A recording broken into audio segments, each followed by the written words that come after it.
The first rule of success is to have a vision. You see, if you don't have a vision of where you go, and if you don't have a goal where you go, you drift around and you never end up anywhere. It's like you can have the best ship in the world, you can have the best airplane in the world. If the pilot or the captain doesn't know where to go, it would just drift around. It would not end up anywhere, or most likely in the wrong place. So I was very fortunate that I stumbled onto my vision. I mean, as you know, I was born in 1947 in Austria after the Second World War. And I didn't really like Austria when I grew up. I couldn't wait to get out of there. I couldn't see myself becoming a farmer or a worker in a factory or anything like that. Even though my parents wanted me to stay there and have a normal life. My father wanted me to become a police officer like he was. My mother wanted me just to stay there and marry a girl with the name of Heidi, hopefully, and have a bunch of kids and run around like the Van Trapp family in The Sound of Music. But that was their vision, not mine. My vision was totally different. I felt that I was born for something special, for something unique, for something big. So I was searching. Then one day I went to school. I remember I was 11 years old, and they showed a documentary about America. And there they showed in this documentary the huge skyscrapers, the high-rises, the huge bridges, the 6-lane freeways, the huge cars with the wings sticking out, and all of this stuff. And I said to myself, that's where I want to be. I don't want to be around here with these little farmhouses and these little buildings and everything is old. I want to be in America.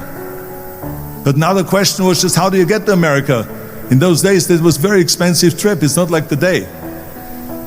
So again, I was very fortunate that one day after school I walked by a store in Graz, which was called Brühl. And it was the only store that really sold kind of American stuff. So one day, they had jeans there, American jeans. And then they had the pool walker. And then they had an expander. And some barbells and some dumbbells and an exercise bench in the window. So I went inside and I looked around and I looked at this stuff, and then I saw a magazine. I saw a bodybuilding magazine that had Reg Park on the cover. Reg Park was then a 3-time Mr. Universe. And I saw him on the big screen as Hercules. And on the cover it said, how Reg Park, Mr. Universe, became the Hercules star. That's what the cover story was all about. So I looked at the cover and I said to myself, I got to get this magazine. So I bought the magazine, I took it home and I read it over and over from the front page to the back. It had everything in there, how he trained, how he was working out in Leeds, England, in a factory town, how he worked out every day for 3-4 hours and became the strongest man of Europe, and how he won Mr. Europe and Mr. Great Britain, and then eventually Mr. Universe, and how he won the second Mr. Universe and the third Mr. Universe, and how he was discovered to play the starring role in Hercules. I read that and I said to myself, wow, this is the blueprint for my life. This is exactly what I want to do. I want to become a bodybuilding champion just like Reg Park. Do you know how great it felt that I knew where I was going? Imagine the majority of people don't know where they're going. I knew where I was going, that I'm going to become this bodybuilding champion just like him. So it was just a question of how do you do it? I was so relieved, because when you have a goal, when you have a vision, everything becomes easy. Because remember that in America, for instance, when you study, you will see the percentage of people that like their jobs. 74% hate their job in America. Now, there's not much different when you come to Europe. The majority of people don't like what they're doing. because they're really not doing it because they didn't have a goal and they followed this goal. They just aimlessly drift around, and then all of a sudden there's a job opening, so they get that job because you have to work. But then when you work, it's a chore. It's work. It's not fun. So if you think about, only a quarter of the people really enjoy what they're doing in life. That is unbelievable if you think about it. So I felt so blessed that I knew what I was doing. It's like a medical student that studies and knows he wants to become a doctor. You know where to go. So I knew where to go.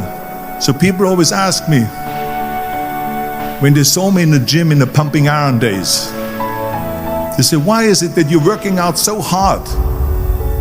5 hours a day, 6 hours a day, and you have always a smile on your face. The others are working out just as hard as you do, and they look sour in the face. Why is that?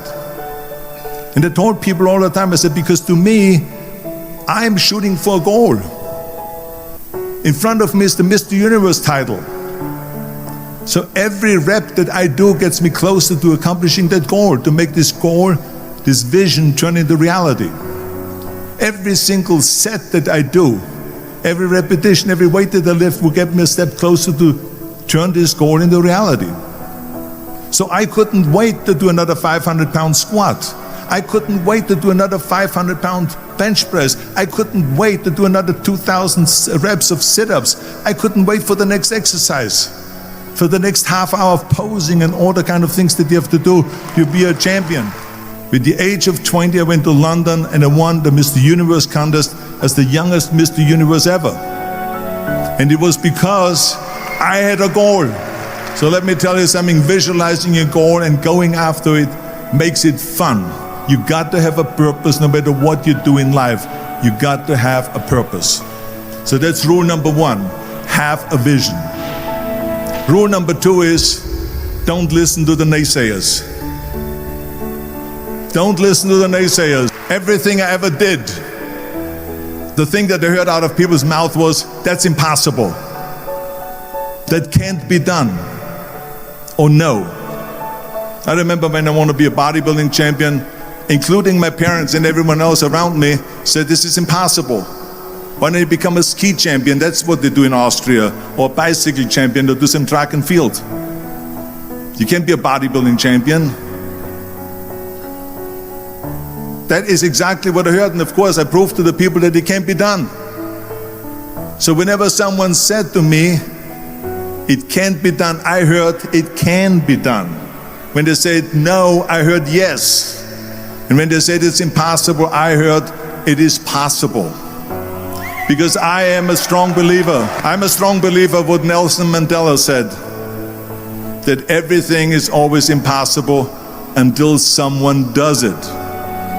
Well, I'm going to be the one, I said to myself, I'm going to do it and I'm going to show it to them. Maybe it has never been done before. That's perfectly fine with me. But I'm going to do it. And I did not listen to the naysayers. But I didn't listen to those losers. I didn't listen to them at all. Because that's exactly the way it was in politics again, when everyone said no, no, no, and it can't be done. And then became governor of California. And this is with everything like that.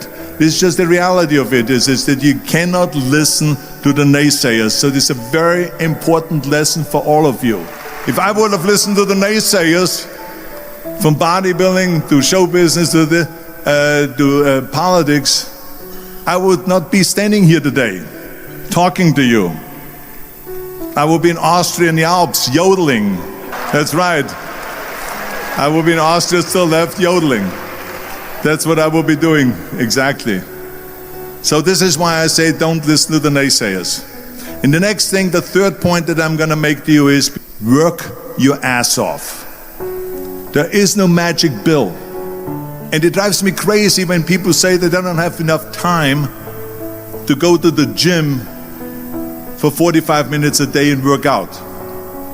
Or to do something for 45 minutes to an hour a day to improve. If it is physically improve or if it is mentally to improve. Imagine you read 1 hour a day about history. How much you will learn after 365 hours. in 1 year. Think about if you study about the history of musicians, of composers, how much you would know. Imagine if you would work on a business, on some business that you want to develop every day for an hour. Imagine how further along you will go and get. So it drives me nuts because we have, when people say we don't have the time, we have 24 hours a day. We sleep 6 hours a day, so that gives you still 18 hours. So we have 18 hours a day. The average person works around 8 to 10 hours. So let's assume it's 10 hours, so we have 8 hours left. Then you travel around an hour a day, maybe 2 hours a day. So now you have still 6 hours left. So what do you do with these 6 hours? What do you do with these 6 hours? Then we eat a little bit, then we schmooze a little bit, talk a little bit to people and all that stuff. But you can see how much time there is available if you organize your day. So you got to work hard. I mean, let me tell you something. When I went to America, I went to college, I went and worked out 5 hours a day, and I was working on construction. Because in those days in bodybuilding there was no money. I didn't have the money for food supplements or anything. So I had to go to work. So I worked on construction. I went to college, I worked out in the gym, and at night from 8 o'clock at night to 12 midnight, I went to acting class 4 times a week. So I did all of that. There was not one single minute that I wasted. And this is why I'm standing here today. I became very friendly with Muhammad Ali in the 70s. And Muhammad Ali worked his butt off. And I saw it firsthand. And I remember that there was a sports writer that was there in the gym when he was working out and he was doing sit-ups. And they asked him, how many sit-ups do you do? And he said, I don't start counting until it hurts. Now think about that. He doesn't start counting his sit-ups until he feels pain. That's when he starts counting. That is working hard. And so you can't get around the hard work. It doesn't matter who it is. As a matter of fact, I believe what Ted Turner said, work like hell and advertise. And that means that you start thinking about plan B, and every thought that you put into plan B, you're taking away now that thought and that energy from plan A.